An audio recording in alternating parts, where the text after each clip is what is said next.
I was standing at the mailbox at the end of the driveway checking my mail when a red BMW drove by and pulled into the neighbor's garage.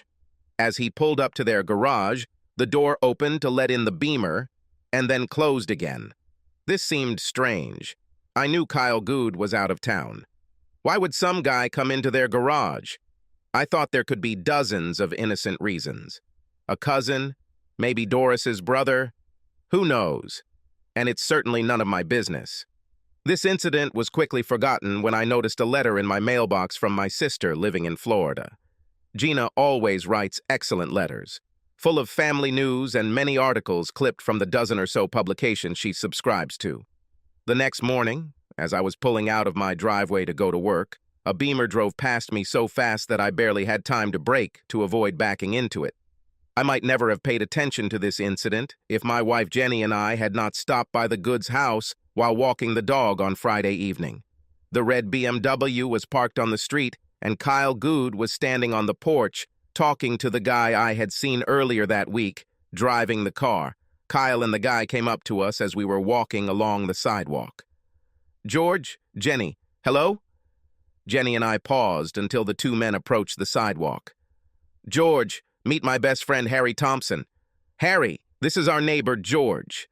I shook Harry's hand and turned to introduce Jenny to Harry. "This is my wife, Jenny." I wasn't surprised when Harry let go of my hand and took Jenny's hand, looking at it like it was dessert.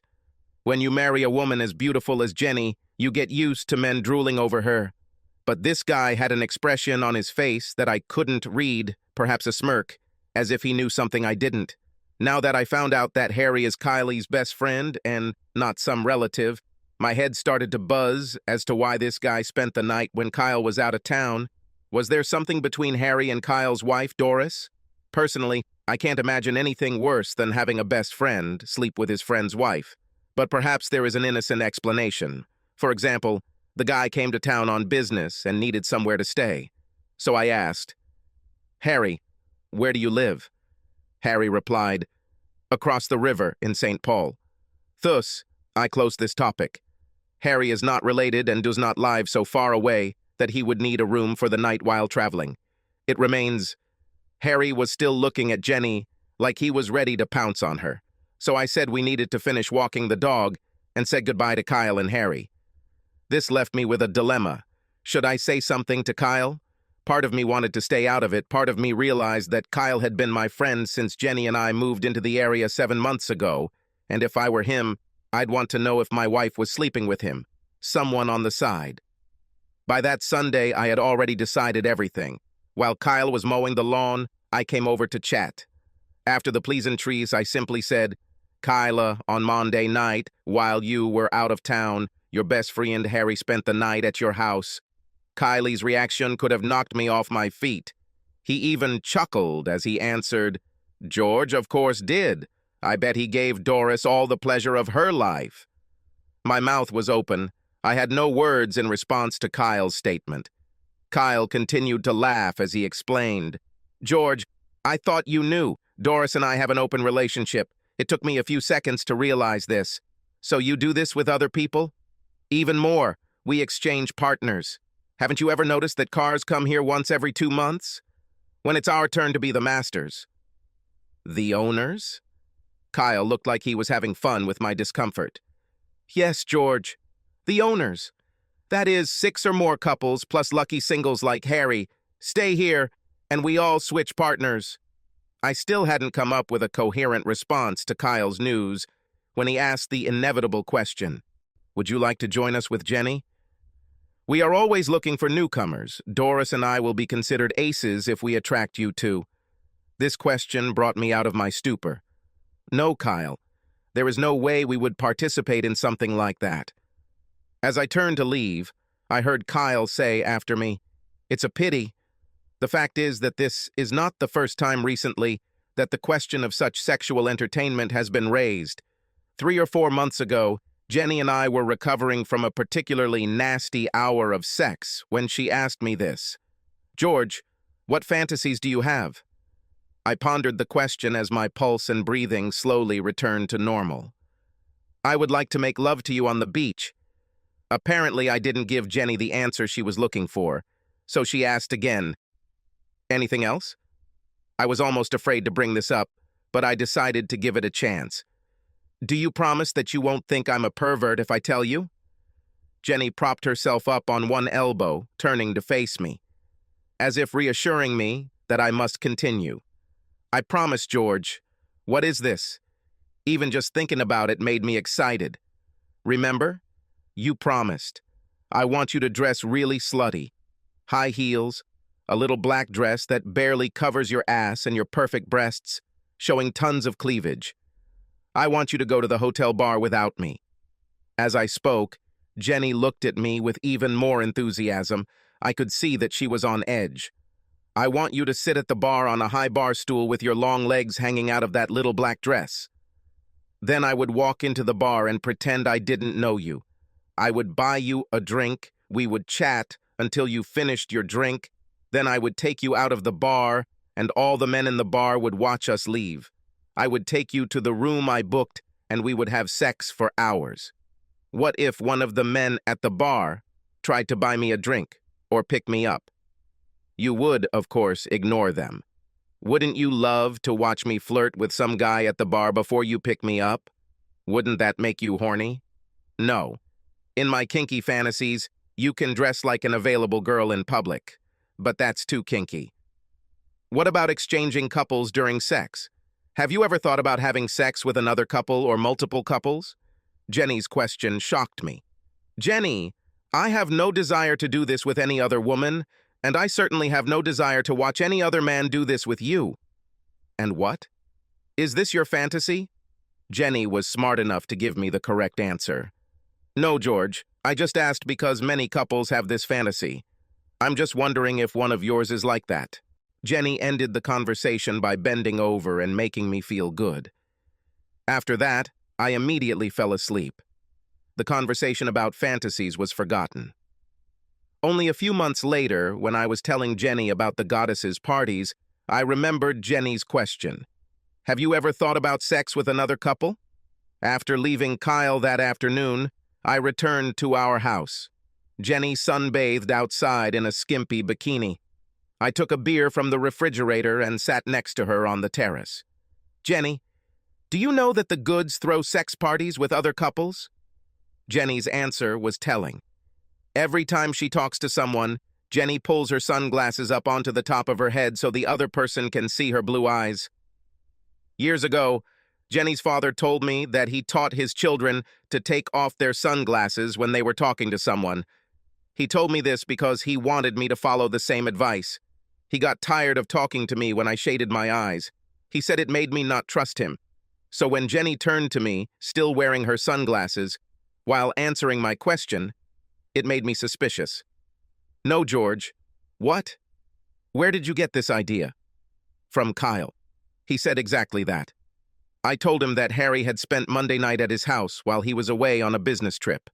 He shrugged, saying that he and Doris have an open relationship, that they exchange partners and have sex parties. Well, I don't understand why it's any of our business. I can't believe you ratted Doris out to Kyle. Why did you do that?" "Jenny, if you were going behind my back, I would want a real friend to tell me about it. It's still a scam. I thought all boys were taught not to be talkers when they grew up. It all depends on the seriousness of the offense. Small things are not talked about, but if it's important, then—" Jenny interrupted me. "What's wrong with Doris sleeping with someone else? Who is she hurting?" Before I had time to think about it, I was already answering Jenny. "Jenny, you speak as if adultery is something insignificant. For many marriages, it is a break. Most spouses have difficulty coping with the infidelity of their husbands or wives." And he was stunned by Jenny's answer. "Well, that's just stupid. It's just sex." I was still stunned and silent when Jenny diffused the entire conversation.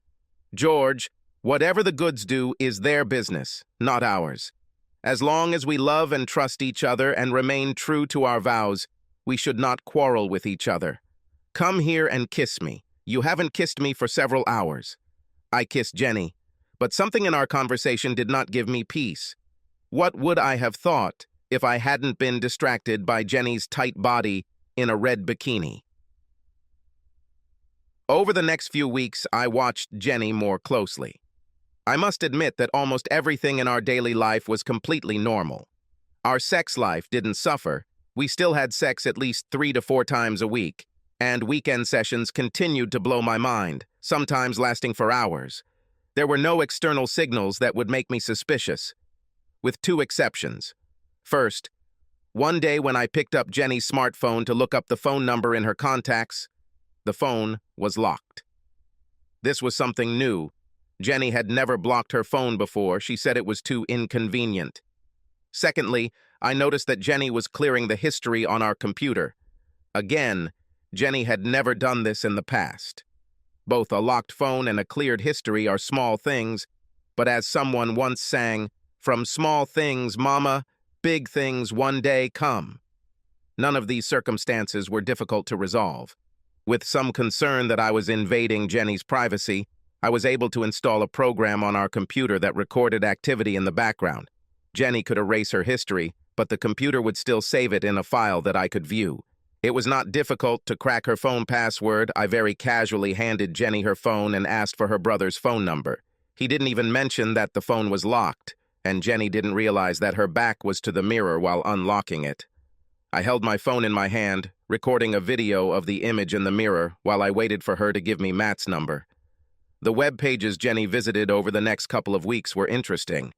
She seemed to enjoy reading erotic stories on the internet. What bothered me most was that these stories were mostly about sex with multiple partners. Every chance I got, I read the messages on Jenny's phone, and for weeks, there was nothing out of the ordinary, no calls to anyone I might consider a potential lover. Nothing, until I told Jenny I needed to be out of town on business for a week and a half. My job as a translator usually required me to travel out of town every 2 months or so. Employees alternated business trips so that no one was constantly stuck on them. 2 days after I told her the news, during which time Jenny was acting very sad that I would be gone for so long, I read a message on Jenny's phone from Doris. We agreed on Saturday. Despite the late notice, 5 couples confirmed because you will be here again. Do you know how happy Kyle and Harry are? See you. I was angry, almost to the point where I couldn't think straight. My cheating wife, pretending to be sad, was looking forward to my absence so she could sleep with a bunch of assholes. After rereading the SMS, I almost fainted. The word again was decisive. But it's time to come to terms with it and start planning. I'll have plenty of time later to mourn the end of my marriage. The next morning, I found and made an appointment with a divorce lawyer. Then I asked my boss to let me skip this task. I made some bullshit excuse for why I couldn't go and promised that I would compensate for my replacement later. He grunted and mumbled, making a mountain out of a mountain. But this is bullshit, because in the last year I have probably backed up my colleagues at least twice. After some grumbling, he agreed that I could take the next 10 days off. On Thursday morning, I kissed Jenny goodbye and checked into the Residence Inn instead of going to the airport. I used the company credit card to rent the car, which was a clear violation of company policy. But by this time, I didn't care anymore and bought everything I thought I'd need. I met with a divorce lawyer on Friday to understand what my options were and what would happen if I divorced Jenny. It wasn't all rosy. We would basically split all of our assets in half, and I would probably end up paying her alimony for 5 years. Jenny had a part-time job that paid very little, but gave her a discount on all the clothes she bought. Jenny loved to dress beautifully. This was never a big problem. The house was always tidy, dinner was on the table most of the evening, and I made good money. Now her meager salary meant that I would have to supplement her income until she could retrain for her career. Wait, are you saying that she can ruin our entire marriage and I still have to pay her? The lawyer shrugged. Yes, since the laws changed, this is how everything happens. If you are divorcing your spouse, adultery does not matter. Now I understand how naive I was when it came to my wife and when it came to the law. Let's say I don't want the system to screw me over. What options do I have? The guy smiled. Before I say another word, write me a check for $500, because what I'm about to say implies that you and I never had this conversation and will never see each other again. I wrote out a check and gave it to him. First, let me ask you 2 questions. Do you like your job? Are there family members living nearby that you would miss? I answered, I hate my job, and my parents and sister moved to Florida. The guy leaned back in his chair. Then I will continue, but this is not legal advice. This is me telling you what I would do in your situation. He paused for a second, perhaps searching for words. I would disappear.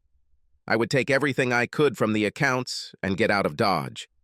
Another thing is, if you had children, I would never recommend that a father abandon his children, especially with a cheating mother. But in your case, I say that the world is huge. Take the time to see it. This was the last thing I expected to hear, so I had to ask, why such a radical decision? Isn't it better to take the risk in court?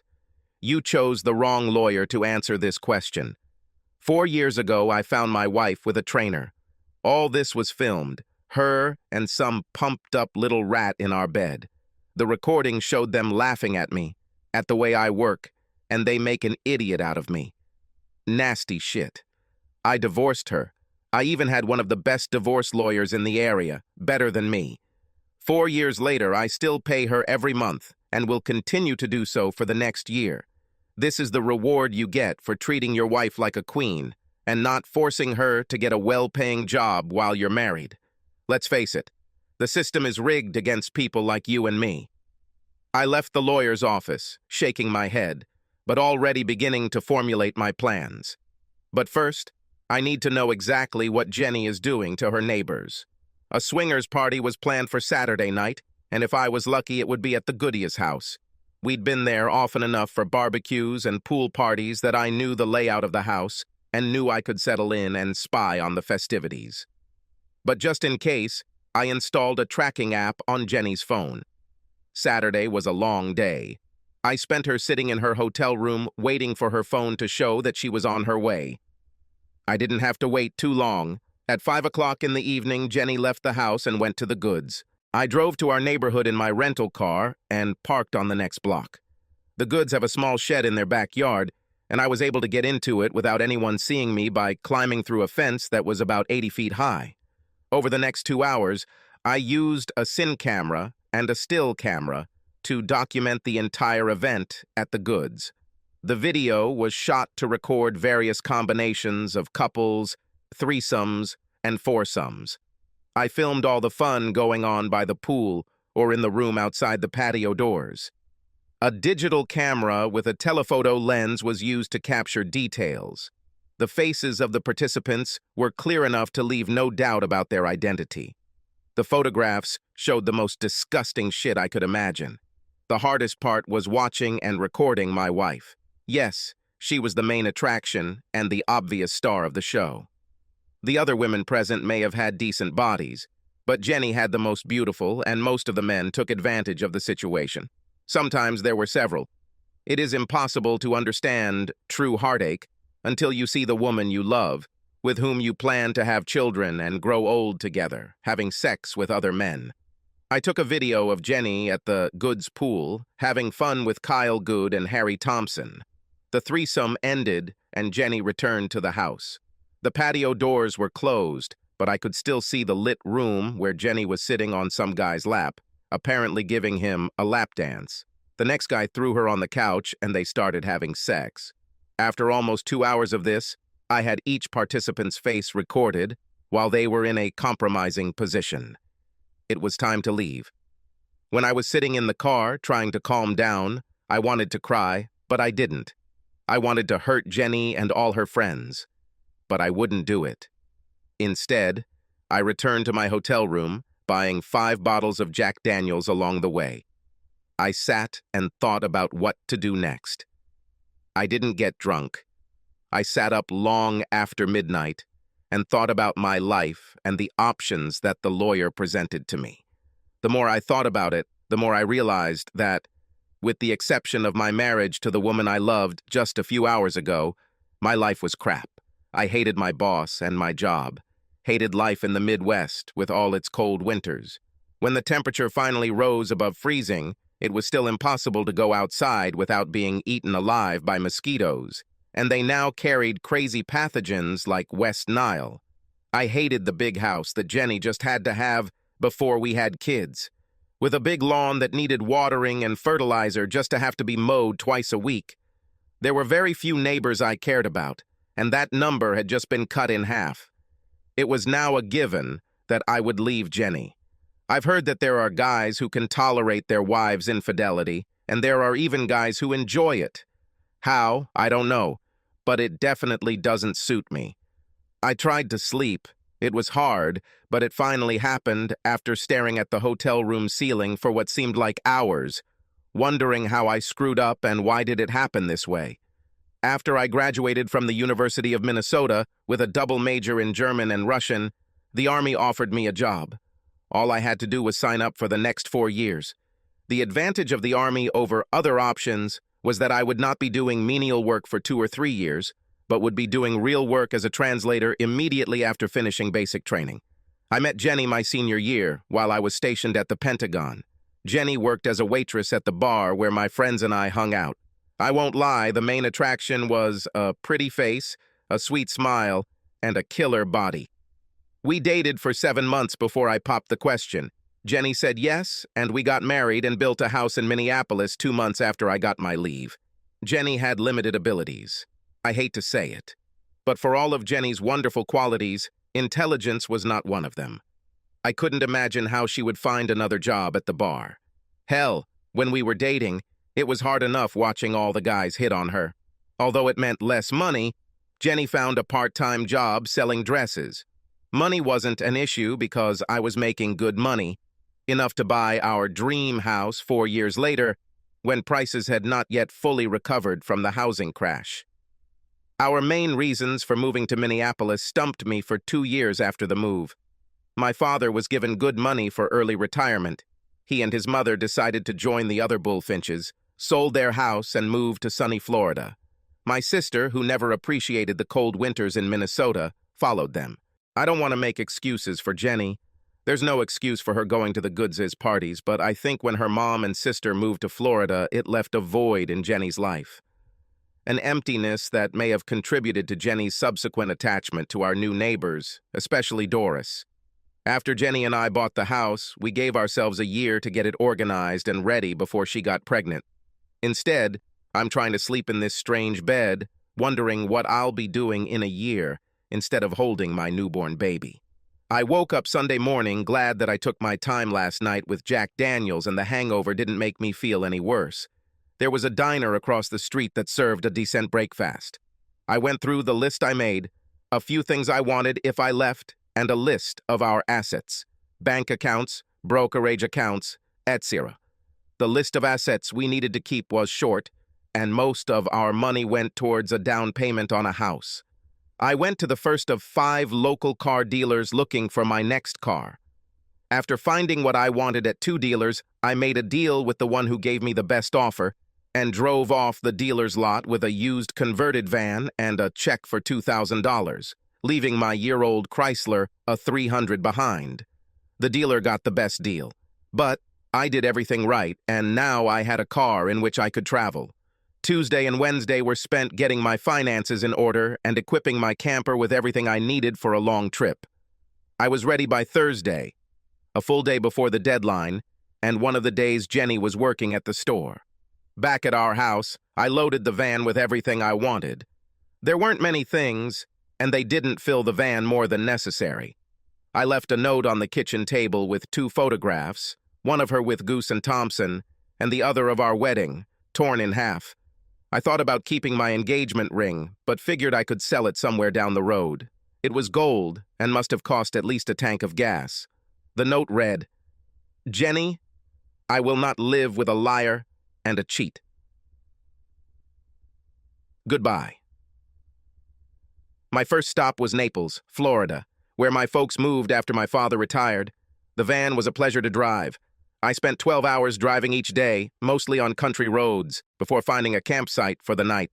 I quickly learned that there are good campsites and terrible ones.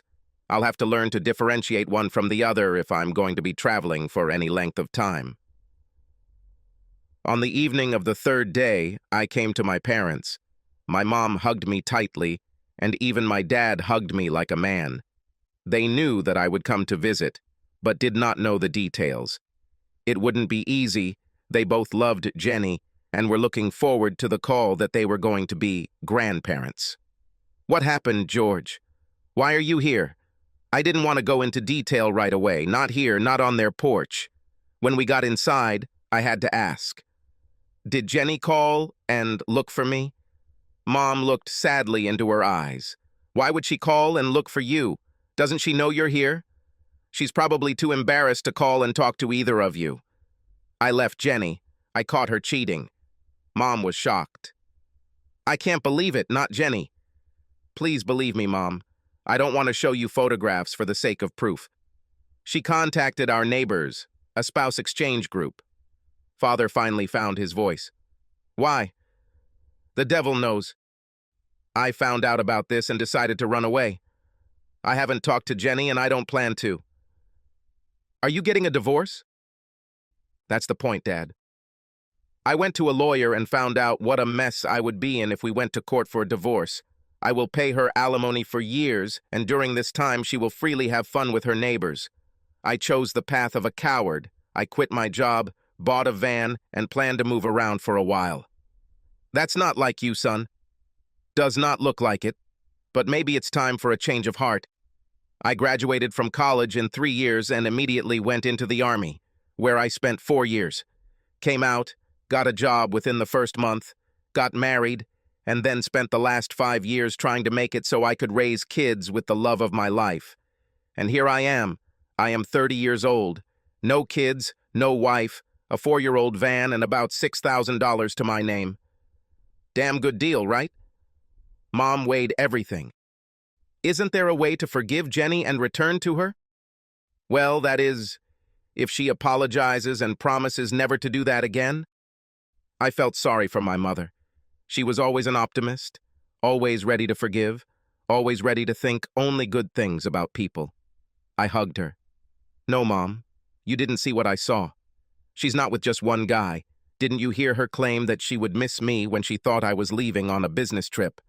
Before arranging a meeting with neighbors and their friends, lying was almost as bad as infidelity. Both destroyed my trust in her. About 7 o'clock, my sister Gina appeared at our parents' house. I was glad to see my little sister again. Even though she was 5 years younger than me, we were pretty close until I left home for college. When I came home for the holidays, we always found time to talk. But when I joined the Army, maintaining this closeness became more difficult. Until this evening, I didn't realize how much I miss her and how much she has matured. We walked along the beach. The sun had just set, and the sky was bright red. When Mom and Dad weren't around, we could talk freely. Jenny called me last night. She said that you left and left only a note. Did she tell you what the note said or why I left? No. I just asked that if I received news from you, I would ask you to call her so that she could explain everything. Tell me, big brother, what happened? Jenny got involved in the sexual entertainment of our neighbors. Without me, of course. I had to leave town on business. She took advantage of this to attend the party while I was away. I have videos of her with 5 different guys. I think Gina was taken aback by my revelation. Not a damn thing. What, did you hire a private detective? No, I didn't leave the city because I knew that something would happen. I saw a message on her phone.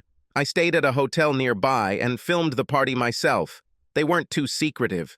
As soon as I had proof, I quit my job, bought a van, and left Minneapolis. Now I'm going to travel for a while.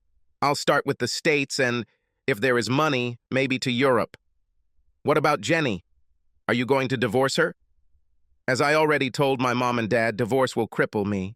I'll be paying her for years. It will not happen. I'll just leave it all behind. Maybe you can take your little sister with you?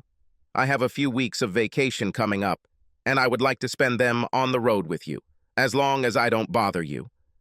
Gina gave me a sly smile. Gina, it's not about finding a replacement for Jenny. It's about getting my head in order. Understood. Anyway, if you're heading out west, I'd like to come with you for a couple of weeks. I heard Utah is very beautiful. Agreed. We will do this in the fall, when there will be fewer people and it will not be so hot. Now I need you to do me a big favor. I need your experience with computers. Gina was one of those rare women who didn't let misogynistic jerks stop her from becoming an expert programmer. What do you need, big brother? I told Gina about the videos and footage I had from Jenny's sex party and what I planned to do with them. As I laid out my revenge, Gina's smile grew until she couldn't help but laugh. I agree, big brother. I can arrange this. It took several weeks to piece everything together and cover our tracks so that none of us could be traced. But 3 weeks after I left Minnesota, everything was ready. I knew Gina was good with computers, but what she was able to do blew me away. First, Gina and the guy she's dating, Dennis, found the names and personal information of all the singles and all but one of the couples who frequented the Hoods parties. It took just 2 days to send phishing emails to all the participants' computers, which, when the recipient clicked on the link, downloaded a virus that gave Gina all the contacts of the tags, as we came to call these people, including email addresses. It was a goldmine. Kyle Good, who owned a local John Deere dealership, became a prime target. Gina and Dennis hacked into the store's work computer and downloaded the email and physical addresses of its customers. A website was created, hosted by a company from Ukraine specializing in amateur adult films.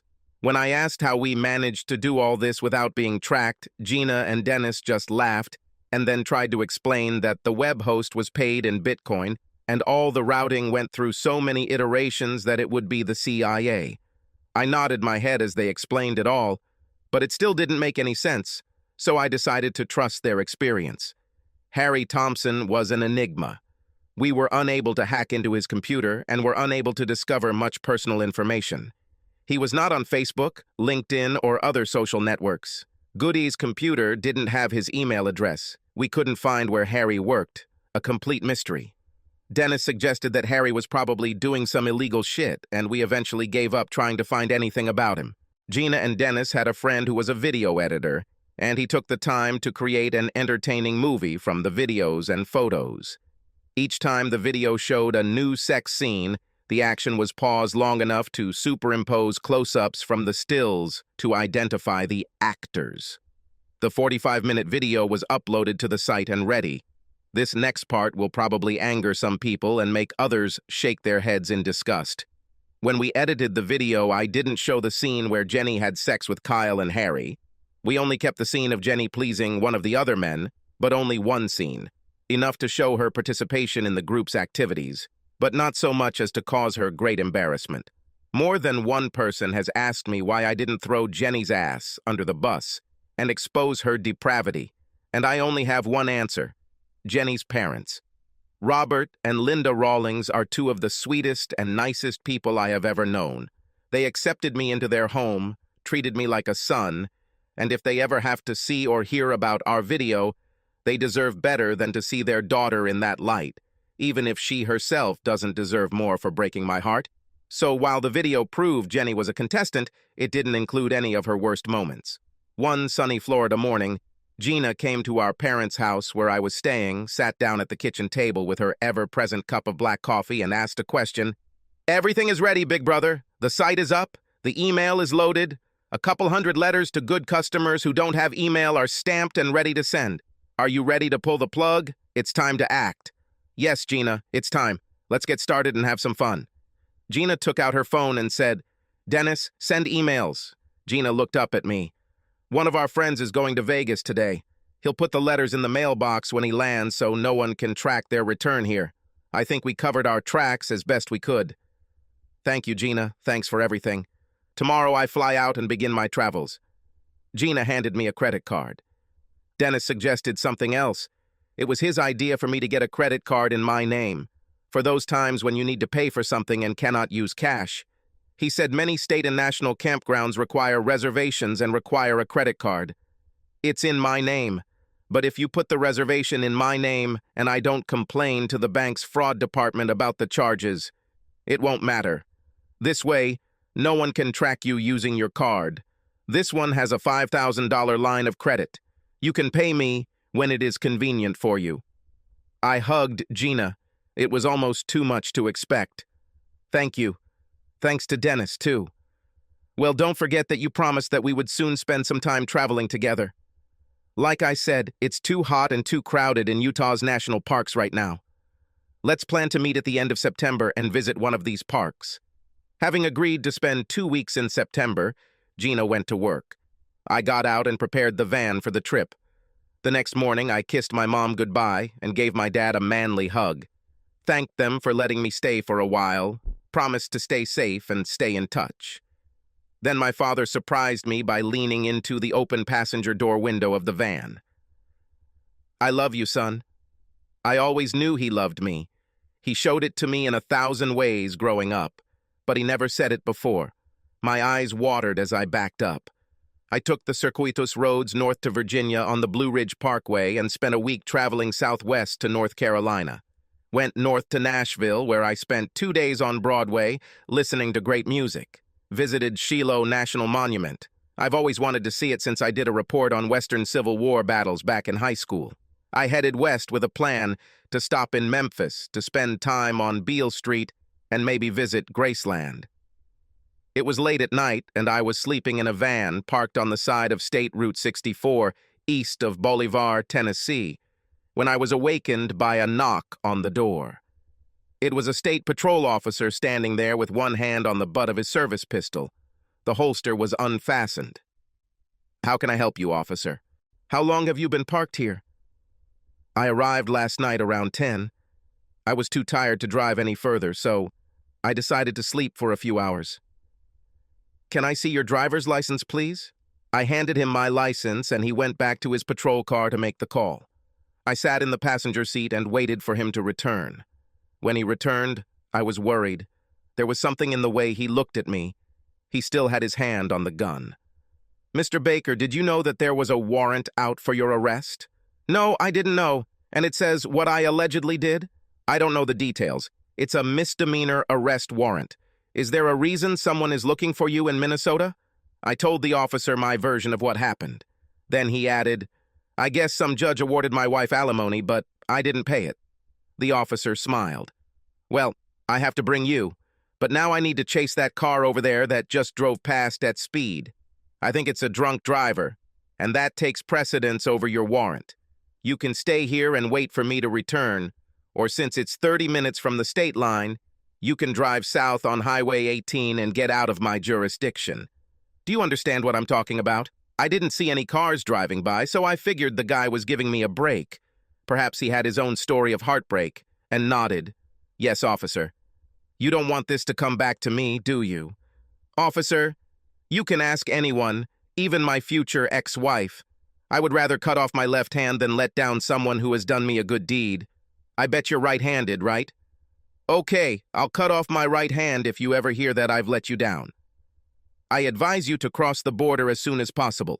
With this, he went west, and I went south to Mississippi. Given that I missed Beale Street, the siren song of New Orleans and its Bourbon Street was calling to me, and I continued south. 3 days of drinking and listening to jazz, Zydeco, and Creole music had put a hole in my wallet. I took off my gold wedding ring, bought a tank of gas, 2 bottles of Dixie, and a huge bowl of etouffee, then headed west out of town. I needed to avoid big cities and the associated expenses until my funds ran out. I still had a few thousand left, but I was spending it too quickly. Along the way, I talked to several other vagabonds and learned from them how to limit the expenses associated with my new lifestyle. Learned how cheap it is to dry camp on BLM lands. One of the couples I met on the road suggested that I go to Big Bend National Park. They said this place was like heaven. What the hell? I have nowhere to go and no one is waiting for me to get there. I went to Big Bend. I was sitting at the bar at the Starlight Theater Steakhouse in Terlingua, just outside the park boundary, listening to a group of Aussies at the next table calling crap at each other. I was probably watching them too closely, trying to catch some meaning in the dialect, when the largest of this group, a mountain of a man standing 2 meters tall and weighing at least 117 kilograms, stood up from the table and loomed over me. "It's rude to eavesdrop on conversations, buddy." I must have been in the mood because my answer might have gotten me a punch to the nose. I wouldn't call it eavesdropping, because I can't understand half of what you all say, and even with a funny accent. The mountain man was amazed. Well, you are an impudent one, Yankee. What makes you think that it's our accent that's funny and not your own? Well, you're sitting in a Texas bar, so your accent is strange. If we were sitting in a bar in Brisbane, then yes, it would be mine. And considering that you are a guest in my country, let me treat you to a beer. Any hostility was negated by my reluctance to be intimidated, and mainly by my offer to buy him a beer. The mountain man extended his hand. My name is John. The beer is Foster's, and you are invited to join our table. My name is George, and I accept the invitation. I haven't spent time socially since Florida, and despite the fact that I only understood half of what was said, unless the speaker was kind enough to explain in English what he or she meant, I had the best time in months. These people knew how to drink and have a good time. Even the ladies tried to outdrink me. There were 8 of them. They traveled together and spent 4 weeks in the United States, starting in Dallas. Eventually, they invited me to join their caravan. It turned out that they were divided into pairs. One of the couples, James and Sarah, is married. The rest have a friends with benefits arrangement. Even though I was the odd one out, I decided this was too good an opportunity to pass up and spent the next 2 weeks with them. After leaving Texas, our caravan traveled to Roswell, New Mexico. Australians were eager to see the place where all the UFO hysteria began. It was pretty unfortunate, but at least now we could all say we'd been there and cross it off our respective life's to-do lists. The White Sands Monument was interesting. Although the men wanted to continue west to Tombstone, the ladies voted against it. It'll just be another tourist trap, so we headed north to Colorado instead. I stayed out of the discussion and was happy to be anywhere with this happy group. The Colorado Rockies blew my mind. I was not ready for such beauty. I grew up in the Midwest and spent all my time east of the Rockies. The Aussies and I spent our last week together zigzagging across the state before splitting up at Breckenridge. They were returning to Texas, and I was heading to Grand Junction, where Gina would meet me. We spent the last night in a bar, walking down Main Street before I said goodnight to them, promising that I would make it to Australia someday. As I walked back to my van, Mary came up behind me and took my hand. Can I stay with you for the night? I was surprised, pleasantly surprised, but didn't want to start a fight with my new friends and never wanted to be that guy who gets involved with someone else's woman. What about John? Will he be upset if you spend the night with me? John had his eye on that American blonde with fake breasts, and apparently he will spend the night with her. John and I travel well together and have a lot of fun, but we're not what you'd call exclusive. Mary's offer was tempting. I've never had a one-night stand before. I guess I'm an old-fashioned guy who likes to have a relationship with her when I sleep with a girl. Does this mean you don't want to sleep with me? I looked at Mary, determined to end the long silence. No, damn it. Come with me. I put my hand on Mary's waist and led her into the van. We drove back to the campsite while Mary fed my ego by saying that she had been hoping for this opportunity since we met, and other girls will turn green with envy. We all think you're a cute and special guy. Within minutes of parking the van in the parking lot, we were naked and playing with each other's bodies. It had been a few months since my last time with Jenny. I decided to take the time to reacquaint myself with the female anatomy, and Mary seemed to appreciate my efforts. Damn, it felt good, physically and emotionally, to be inside a woman and feel her legs wrap around my waist. When we finished, I realized that I hadn't thought about protection. Sorry, I didn't think. Mary stroked my cheek, smiling. No, I wanted it myself. I am safe, both in terms of health and in terms of pregnancy. No worries. I kissed her soft lips. This is the girl. Great libido, natural beauty, confidence, and sense of humor. I was both sad and happy that she was leaving tomorrow. I could easily fall in love with her, although I knew that I was not ready for another relationship. We continued kissing until Mary told me it was time for bed. When I woke up the next morning, Mary was already up and dressed. She was sitting on the bed holding my hand. Seeing that I opened my eyes, she leaned over and kissed me. "Goodbye, George. Don't let what this woman did to you affect how you treat the next one. There are many good, faithful women in the world. You are a wonderful person, and you will find one of them." I couldn't help myself. "Is there any chance that it could be you?" "No, I'm afraid we wouldn't work well together. I would be too far from my family, and you from yours. I've listened to you over the past 2 weeks. You are close to your sister and parents. I couldn't take you away from them. And no grandmother wants to be halfway around the world from her grandchildren." Mary was right, of course. Thank God the first woman I had sex with, Jenny, was smarter and more practical than me. Well, I had to ask. "Thank you for last night. You will never know how much she meant to me." "I think I know. It meant a lot to me, too. Take care, George. Have a fun trip with your sister." Mary kissed me on the lips and left the van. That morning, all the other Australians came to my station before setting off. It was especially nice to receive a strong handshake and hug from John. His smile was as wide as it could be as he reminded me of my promise to come someday. On the way to Grand Junction, I felt good. On the rearview mirror hung the necklace that Mary had left there that morning. There was a note in the ashtray. "This is for Gina. Please tell your sister that I'm sorry we didn't get a chance to meet and that her brother is a gentleman and a great guy. With love, Mary."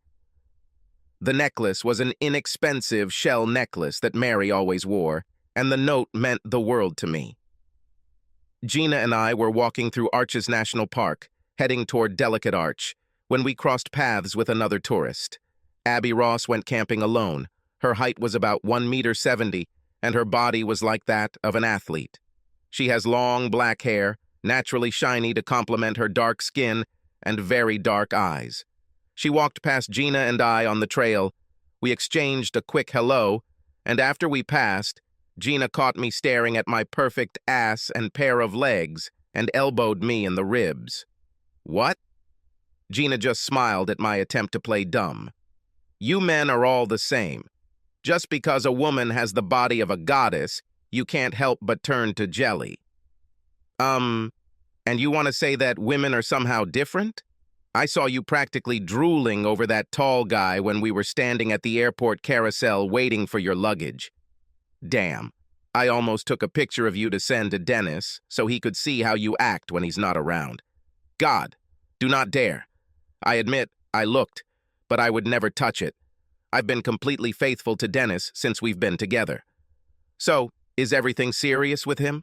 As serious as a heart attack. I think he's going to propose when I get back to Florida. He wanted to join us on this trip but couldn't make it. I was happy for my sister. She deserved a guy as wonderful as Dennis. When we got to the top, I was happy to find a female tourist sitting there taking pictures of the arch. Gina did me a big favor by walking up and introducing herself while I walked back 6 meters or so and opened my backpack to prepare lunch. The exchange between the two women was friendly. By the time I got everything ready, Gina came over and introduced us. "Abby, this is my brother, George. George, this is Abby Ross." I asked her to join us for lunch and finally persuaded her.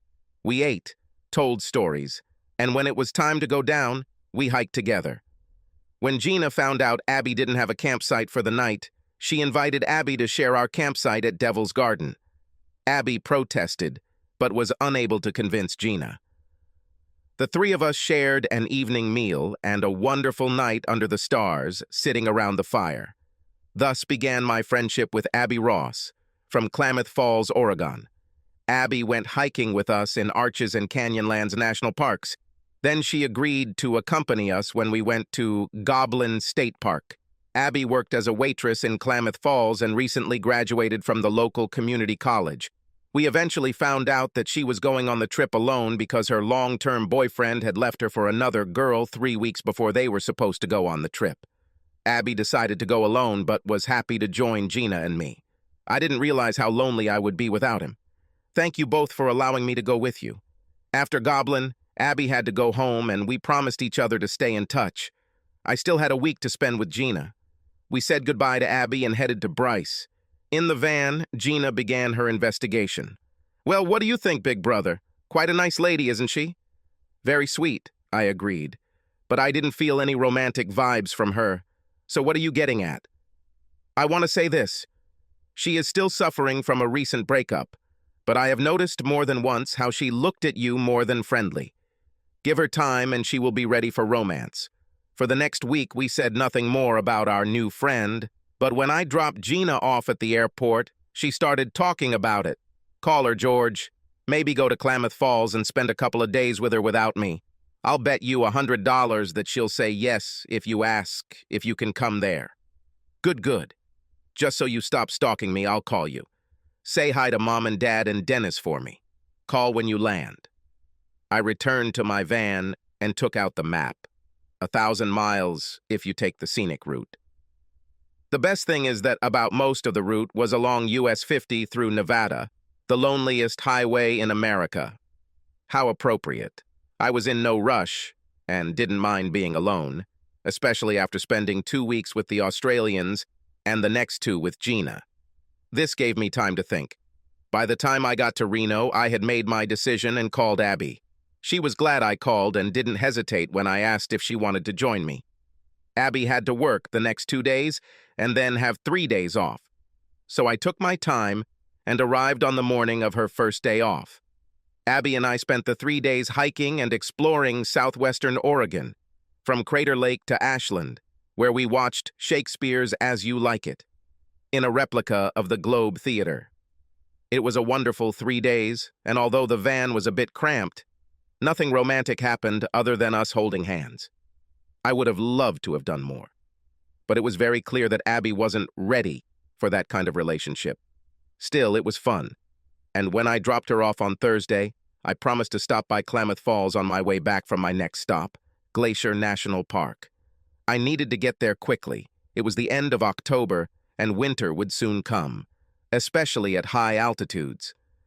It was while in Glacier that I received an answer to one of my inquiries regarding further employment. I contacted one of my former commanders, and she responded with an offer to provide translation services as a contractor. The best part was that the appointment was at the embassy in Paris. I had 3 weeks to catch a plane to Paris. I left Glacier that afternoon, spent 2 days with Abby. She was able to swap shifts with 2 other servers, and we spent the 2 days getting to know each other better. In the end, we kissed and hugged, but nothing more. It is always dangerous to step down the slippery slope of comparing one woman to another. Jenny could lie in bed for hours. On weekends, she drank a second cup of coffee and finished reading one of her magazines halfway through without even thinking about getting up. By the time she got out of bed, I had already finished my breakfast and was doing my morning chores. Abby couldn't wait to get up and attack them. By 10 o'clock, we were 8 miles from the trail, or halfway to the mountaintop. Another important difference was what each woman read. I've never seen Jenny with a book in her hands. Abby didn't just read books, she read literature. She was the first woman I met who had already read The Brothers Karamazov, Anna Karenina, and War and Peace. The more time I spent with Abby, the more I realized that she and I have similar views on almost everything that I consider important. And perhaps just as important for a long-term relationship, I was completely captivated by her physical beauty. I hoped that her ex-boyfriend wouldn't realize his mistake and try to rekindle their romance while I was abroad. I fell in love with Abby and told her so, but I'll be gone for the next year, and I haven't been able to properly explain the nature of our relationship. Stupid me like that. We nevertheless agreed that she would visit me in Paris. I drove straight to Naples, stopping at rest stations along the way to get my usual 6 hours of sleep. Sticking to the highway, I was able to reach my parents' house 4 days later, exhausted but happy. I had no problems obtaining the necessary documents and visas, which meant that something had changed in Minnesota. The charges against me were dropped. I was no longer a fugitive. 10 days after arriving in Florida, I kissed my parents and sister goodbye and boarded a plane to Paris. In Paris, I met Simone Pirotte. She was 25 years old and different from all the girls and women I had known up to that moment. My parents would call her bohemian. When we first got into bed, I felt like a pervert. She was tiny, almost boyish with her French slender body and A-cup breasts. But as soon as she pulled me into her bed, all thoughts of her being anything other than a woman went out the window. This woman knew how to have good sex. Simone used my body like a gymnast uses an apparatus, and she could bend and unbend her body in positions that seemed impossible. Every time I thought we had reached our limit, she would introduce me to a new position. When we weren't making love, we hung out in cafes with her other bohemian friends, smoking Gauloise and drinking absinthe. We read and argued about Camus, Beauvoir, and Sartre. The more I read about Sartre's apologies for Stalin's abuses in the Soviet Union, the less I liked him and the more I idolized Camus. Simone and I often argued about this and always had wonderful make-up sex afterwards. It was almost worth arguing. It was all a lot of fun. I felt like Ernest Hemingway at the beginning of the 20th century. I never thought about falling in love with Simone. She was too different in her politics and values. We fooled around together for 4 months until she left Paris with another couple for the Mediterranean town of Cap d'Agde. I missed sex, but not philosophical debates, which could get boring. It might have been a good time for us to break up because I had been putting off visiting Abby for the past month. I made good money and knew plane travel would be difficult for a waitress, so I sent Abby plane tickets. She was supposed to come for 2 weeks in mid-May. Contrary to the song, May is much nicer than April. I must say that I was not prepared for my reaction when I picked up Abby at de Gaulle Airport. I watched her walk towards me, and all my feelings of love for her swelled inside me. She lowered her travel bag to hug and kiss me. She held my head in her hands, not allowing the kiss to end until she realized that we were in a public place. But it was a very French moment. I took Abby to my apartment, told her to take a nap. She was on an overnight flight from O'Hare. That evening, we were going to celebrate her arrival.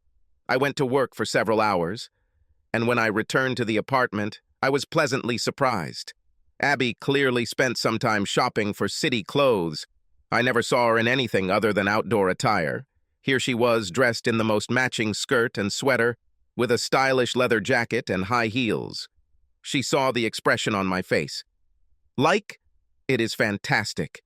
Let me clean myself up and change into something suitable to accompany such a beautiful lady. It was a wonderful first night. Paris seemed to have taken Abby into its heart. Best of all, that night, Abby and I made love for the first time. Over the next 5 days, I showed Abby all the usual sights of Paris, the Louvre and Musée d'Orsay, Notre Dame, the Shakespeare and Country bookstore, and the top of the Eiffel Tower are at least 8 attractions on Abby's must-see list.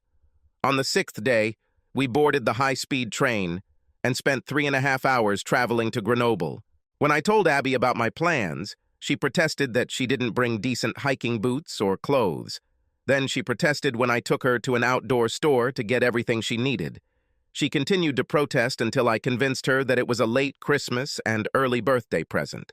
Although there was still snow on the higher ground, we walked where we could along the alpine trails. 3 days later, we headed back to Paris and continued checking off Abby's list of things to do in Paris. Everything was going great until the last evening when we stopped at a small cafe for a nightcap before heading back to my apartment. Everything fell apart there. Simone's group of friends, people who knew Simone and I were together, saw Abby and me and insisted that we join them. At some point, Abby and I became separated. She was talking to 2 women. I was having a discussion with men. When it was time to leave, I saw it in Abby's eyes. "When were you going to tell me about Simon?" And I didn't intend to. "It was a short affair with a woman before you, and I became intimate. Now that you and I are lovers, I am more than ready to commit to being with you exclusively. I promise that I will never be with another woman while we have such obligations." Abby didn't calm down. "I thought we were lovers. When you left Klamath Falls last November, you told me you loved me. I thought it meant something.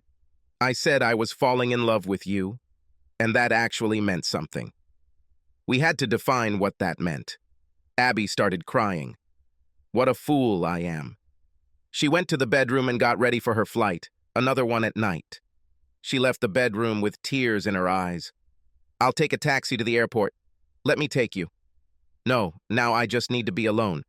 I'm sorry this happened last night. I had such a good time with you, and now I feel like I'm just a place until Simone returns to Paris. It is not true. Maybe not, but it seems so to me, and I need to think it over. Call, and we'll talk. We may not be able to talk for a long time. Tomorrow I'm leaving for Moscow for important negotiations.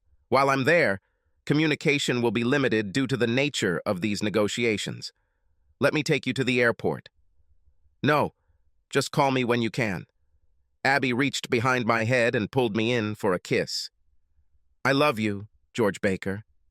She left without saying another word. But before the door closed, I said to her, "And I love you, Abby Ross." I was right. For the next 2 weeks in Moscow, communication was short and limited to family members. By the time I returned to Paris, my first phone conversation with Abby was tense. Before we had time to improve relations, I went to Moscow again, because the agreements reached during the first round of negotiations were falling apart. Talk about bad timing. Abby wasn't a bitch, on the contrary. She did her best to tell me she understood, but we needed to talk, and quickly, before everything fell apart. In July, Gina, Dennis, Mom, and Dad came to visit. One of the great advantages of serving in Paris was that it did not take much effort to persuade people to come stay for a while. Try the same thing at some of my previous military postings. Gina had great news. Jenny called her to explain why I was no longer a fugitive. Jenny was renting out our old house to a couple who wanted to buy it. Selling the house would be enough to pay off the mortgage plus any remaining money owed to Jenny.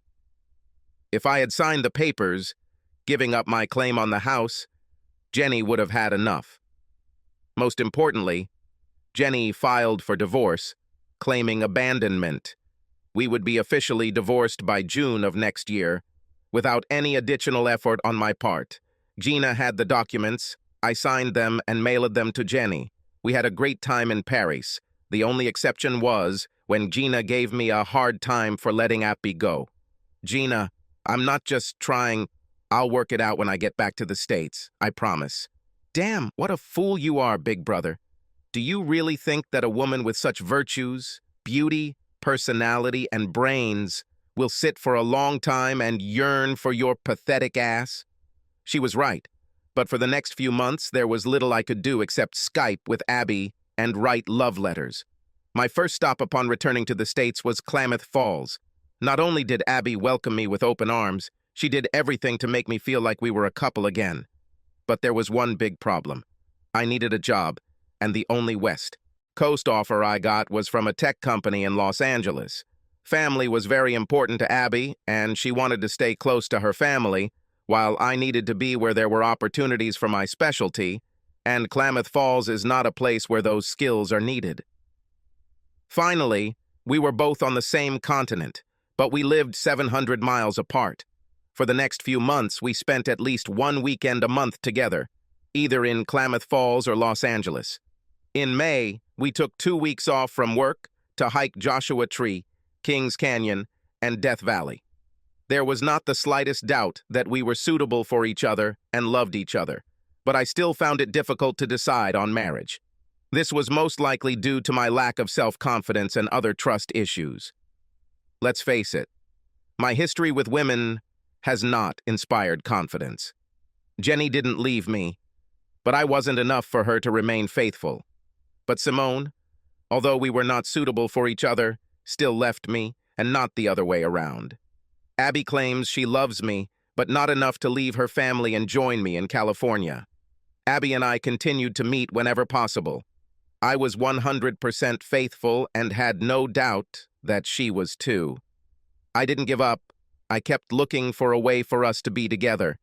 Sometimes life throws you curveballs, sometimes it throws you over the head, and every now and then you get a serve that's just big and fat, going straight to your sweet spot. You can't help but knock it out of the park. That July, I received 2 fat balls. First, a New York publishing house contacted me and offered me the job of a lifetime. I was chosen to translate Joseph Stalin's personal papers and letters from Russian into English for an upcoming book. Previously, these documents were translated by a Russian, but the publisher realized that much had been erased. I had to do the second translation without bias. The work will take quite a lot of time, and the best part is that I can do it from anywhere, even from Klamath Falls. Then, less than a week after signing a contract with the publishing house, the incredible happened. 2 years and 2 months after I moved out of my home in Minnesota, I woke up to someone knocking on my door. I put on my sweatpants and walked to the door, opening it and wondering who could be so rude as to wake me up at 7 in the morning. Jenny was standing there. "Hi, George." This was not the greeting I expected after all this time. I looked down at Jenny's hands to see if she had a weapon, but all she was holding was a manila envelope. "Can I come in, George?" I stepped aside and let Jenny into the room. "Make coffee?" "It would be nice.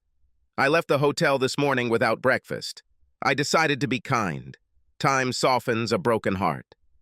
"I'll make scrambled eggs." "I didn't come for breakfast, George. I came to deliver this." Jenny held out the envelope. "Our divorce was finalized 2 months ago. I thought you should know. I indicated abandonment of the child as the reason. I quickly looked through the papers. You could mail them. I have nothing to sign here." Jenny began to lose her composure. Her voice became louder. "I wanted to give them to you personally. I didn't want to be such a coward like you. I wanted to look into your eyes, and I wanted you to know how much I hate you for leaving me like that, without a word, just with a note. And I wanted a wife who doesn't spread her legs for a bunch of assholes." Jenny collapsed on the sofa, sobbing. But that didn't stop me from continuing. "You have no idea how my heart broke when I saw you with Hood and the other clowns." Jenny had the decency to apologize between sobs. "I'm sorry. Me too. I thought we loved each other and were ready to have children. I was ready to start having our children, and then that bitch Doris started coming to our house for coffee. She filled my head with all sorts of crap. She said that when you finally understand what you're missing, you'll join their group. This should never have happened. I was actually serious that day when we exchanged our vows. Leave everyone else. And I really meant it all those times when I said that for me, you are the only woman." Jenny lowered her head, looking at the floor. My curiosity got the better of me, and I asked, "What happened after I left? Did you stay with the group?" "No, I never did that again. After I got home and found your note, I probably talked to Doris no more than 2 or 3 times, and then only when I couldn't avoid her. Besides, your little bomb blew everything up." Jenny noticed the look in my eyes when she said, "Your little bombshell." "Oh, George, don't pretend you weren't the one who posted the videos and photos or sent anonymous letters to half of Minneapolis. Everyone suspected it was you, but no one had proof." "Have you had it?" "I didn't think about it at the time. I realized later that I left a picture of you, Kyle, and Harry on the dining room table. If anyone saw the photo, they would have proof that I was behind the site. I burned the photograph 10 minutes after I saw it. I was sick of having documentation of my depraved behavior in our home, and even if I had not destroyed it, I would never have shared it with others. I couldn't betray you a second time." So, what happened? First, Kyle Good lost his John Deere dealership. His contract with Deere included a community standards clause.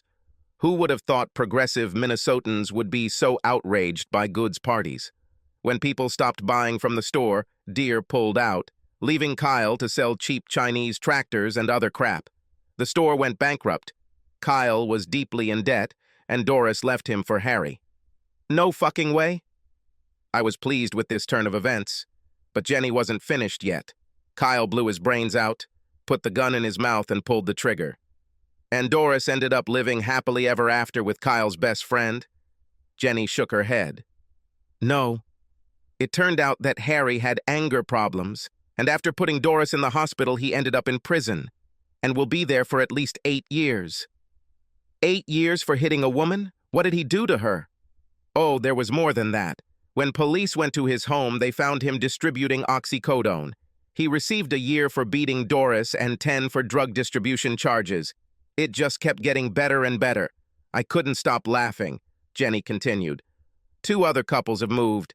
It seems the school board doesn't have much sympathy for elementary school teachers involved in a sex scandal. What about you, Jenny? Well, except for the fact that I completely ruined my personal life by pushing away the man I loved, my professional life turned out well. No one thought about the personal life of a clothing salesman. I cut my hair and dyed my hair, and most people didn't even realize it was me in those videos. But some people figured it out, and from time to time I had to deal with the consequences. I worked full-time and attended community college classes in the evenings. I received my AA degree and now manage a Banana Republic store in St. Louis Park. Well done. And I spoke seriously. As I said, time has softened me. Jenny started crying. Do you see us ever getting back together, George? I may have gotten softer, but my brain hasn't turned to cheese. No, I'm sorry, Jenny, but that won't happen. All trust is gone. What ruined it was seeing you with those assholes. And you know as well as I do that a marriage without trust is not a happy marriage. I knew you would say that, George, but I just had to ask. As soon as I saw your face and heard your voice, I remembered what I had given up. So I had to try again. Forgive me, George. At these words, Jenny began to sob. Damn, I once loved this woman with all my heart. That evening, we had dinner with Jenny. During dinner, I just had to ask, Why, Jenny? I thought we had a good marriage. Why did you let Doris talk you into doing this? George, I've always been such a good girl. I've never done anything even slightly wild. You were the second man in my life. Doris played on my naivety. Convinced that it was only a matter of time before you joined in the fun, she said that no red-blooded man could resist the opportunity to have sex with multiple women. She spoke as if there was something wrong with your libido for resisting, that you are the pervert, not us. This should never have happened, Jenny. The vow to forsake all others meant everything to me. Jenny nodded as if agreeing with me before finishing her explanation. Doris gave me the book Because He's Watching, by Kristen McCallum. It was about a married couple and how the husband gets aroused by watching his wife have sex with other men. She also told how to find such sites on the internet. The more time I spent reading and watching, the easier it was for Doris and Kyle to convince me to give it a try at the first party. I was the center of attention, the prom queen, and it fed my ego. It wasn't that hard for them to get me to go to the second party where you caught me. I drove Jenny back to her hotel. I saw that she was waiting for me to ask if I could stay the night, but I stood firm. Yes, I could have slept with her and left, but that would have been wrong for many reasons, not least of which was my commitment to Abby. The next morning, I woke up and looked at the clock. It was only 7, and Jenny's plane wouldn't leave until 11. I had plenty of time to pick her up and take her to LAX for her flight. Another chance to spend a few hours with the woman I've wanted to love my whole life. Instead, I sat down and drank a cup of coffee. Something haunted me, something that woke me up at 3 in the morning and kept me awake for 2 hours. Now, everything made sense. My last evening with Jenny was like a cleansing of all the bile that had accumulated in my head and heart. My soul has been cleansed. I didn't realize until last night how important it was to close this chapter of my life with Jenny in order to start a new chapter with someone else, with Abby. I showered, packed the car, and locked the apartment. With any luck, I'll make it 700 miles and be in Klamath Falls before Abby finishes her shift tonight. I called, hoping it wasn't too early to call someone who worked the late shift. She must have seen my name on the screen. Her voice sounded sleepy. Hi, George. Good morning, Abby. Sorry to wake you, but I was wondering if I could pick you up from work tonight. Why? Where are you? I'm just leaving Thousand Oaks. I must be with you by 11. Something happened?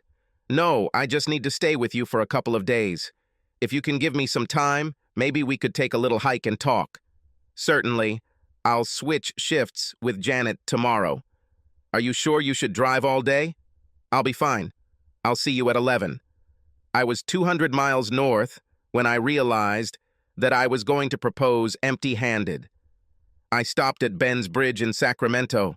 I was looking at diamond rings when my gaze moved to a display case with sapphires next to diamonds. One ring caught my eye and I walked up to it, much to the surprise of the saleswoman. Sapphire? Yes, this one.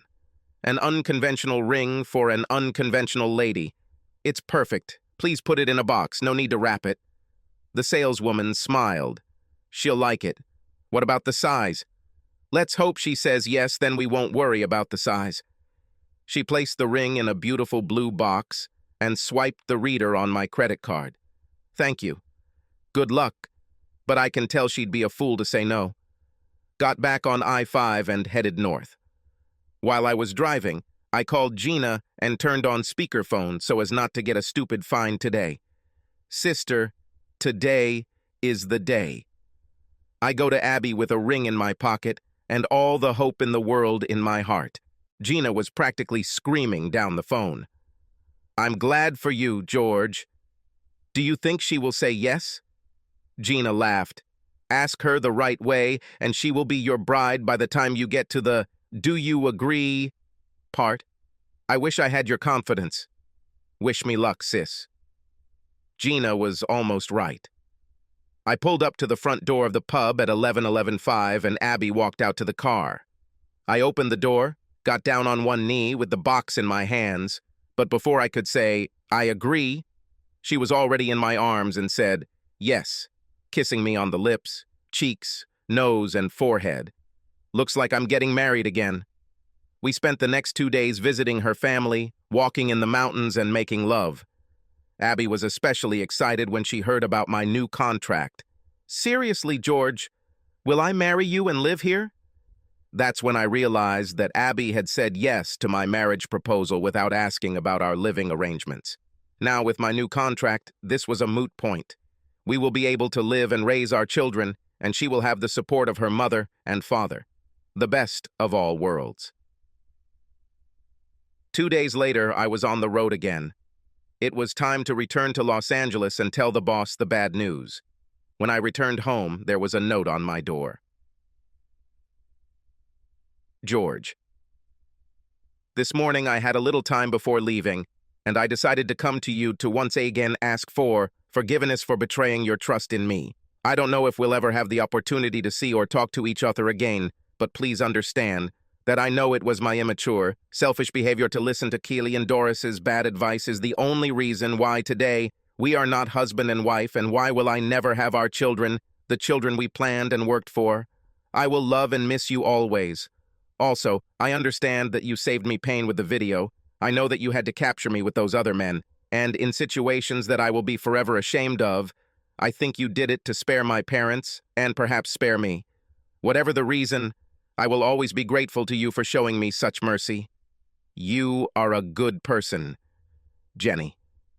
That was the last time I ever heard from Jenny. It was October, a wonderful time in the Northwest. Abby and I had a small wedding in Klamath Falls. Mom, Dad, Gina, and Dennis came to the wedding. 2 of my friends from the Army also came. This was the General Baker contingent. On Abby's side, friends from school, college, family, and work colleagues walked down the aisle. We had an open bar, snacks, a live band, and a dance floor. It was a lot of fun. Abby and I stayed until the last guest left. Our honeymoon was something completely unusual for us. Instead of spending a week hiking in the woods or in the desert, we booked a whole week on the beach in the Virgin Islands. Of course, Abby got up every morning to run a few miles on the beach and then swim a couple more miles in the ocean. But every morning, after returning to our cabin and showering, she would drag me back to bed to renew our wedding vows. Translating Stalin's documents earned me the reputation of being the best translator of Russian literature into English. This way, I was able to earn a good living to support my growing family and work from home. Sometimes I had to travel on business trips to meet with authors or publishers, but this was no more than 3 or 4 weeks a year. A year after the birth of our first son, George Adam, or G.A., Abby's mother died of cancer. She left quickly, too quickly for Abby, but at least she lived to meet her grandson and did not suffer from cancer for long. It seemed like Ross's mom was the glue that held the family together, because over the next year, Abby's brother and sister-in-law moved to Tucson to be closer to her family. Abby's father said he was tired of the cold and moved to Baja, Mexico, near Ensenada. Suddenly, our family had no reason to stay in Oregon. Abby brought this up. I think it would be nice to live closer to your family and Gina. They could have spent more time with G.A. We sold our house in Klamath Falls and moved to Naples. 9 months later, Gina Abby was born. Mom and Dad couldn't be happier. Me too.